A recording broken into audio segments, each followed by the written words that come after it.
You know what that guy knows? Well, actually, he knows a great deal, but what he really knows is the importance of safety. You look around a place like this, you see it everywhere. Look at the sign up there. As if there could be any doubt. Safety first. Always, always, always, over and over and over. Safety first, right? What is even safety? Well, according to Oxford Dictionary, safety is the condition of being protected from or unlikely to cause risk, danger, or injury. While it seems reasonable, in fact, safety is one of our basic human needs and is at the very bottom of the Maslow pyramid, just like food. So the more the better, right? Well, safety has been one of the top values and priorities of all Western societies. Since this pandemic started, safety has transitioned from just being a buzzword to basically being a religion.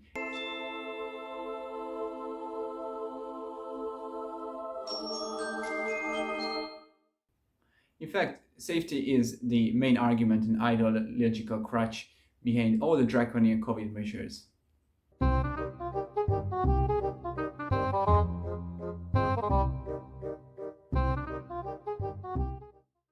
Mask, safety. Vaccine, safety. Lockdown, safety. Quarantine, safety. Mental health? Well, it's not an issue. Who has ever died from government measures?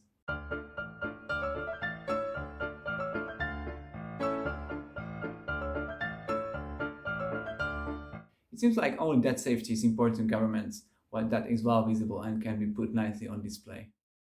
Okay, but let's be honest, this COVID crisis just brought to culmination the safety obsession of the West, and these safety currents have been cultivated for quite some time.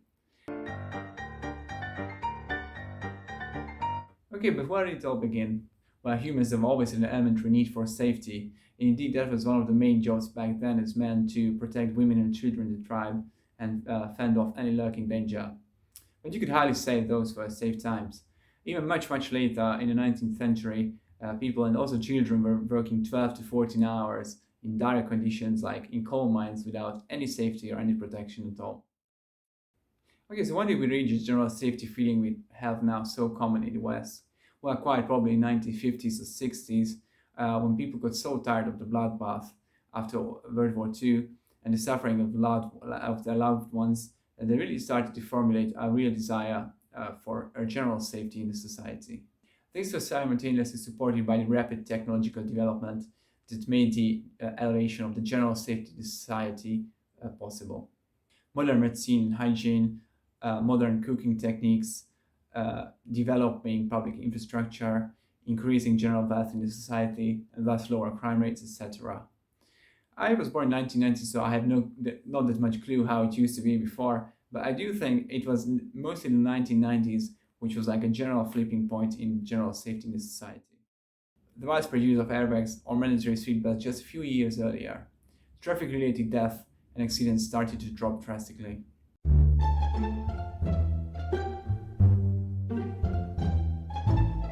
Or just simply look at Formula One or Tour de France from the time, and you can clearly see that basically safety was a joke back that time. Or just look at the air travel in the 1980s, where you could easily board a suitcase full of cocaine in Colombia and land in the US. Okay, it was not only one suitcase. So we have always had an elementary desire for safety, and now we finally have the technology.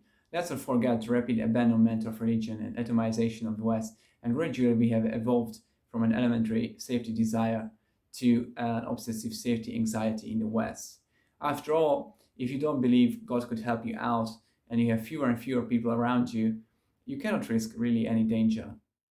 This whole process is concomitant with the general loss of masculinity and feminization of the West, but this is going to be another video. Finally, a major facilitator of this safety obsession is Hollywood and the media. Okay, you have to be old enough, but do you remember how much fear was generated after the shark movies?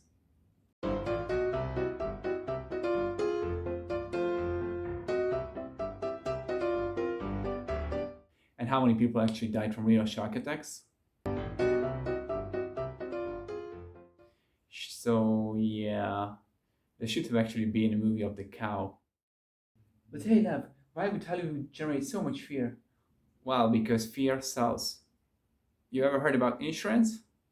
And also because by this time, we are after the general flipping point I had mentioned earlier, and the safety obsession has grown so big that people started needing some artificial danger in their lives, either vicariously or in other forms like extreme sports or something else. And now we arrived to 2021, where you need an SUV to bring your little Brandon to school in a perfectly paved city environment, where you need an insurance for your iPhone, where you need a safe space at university to protect you from all those gangsters and roadmen who you encounter at the campus.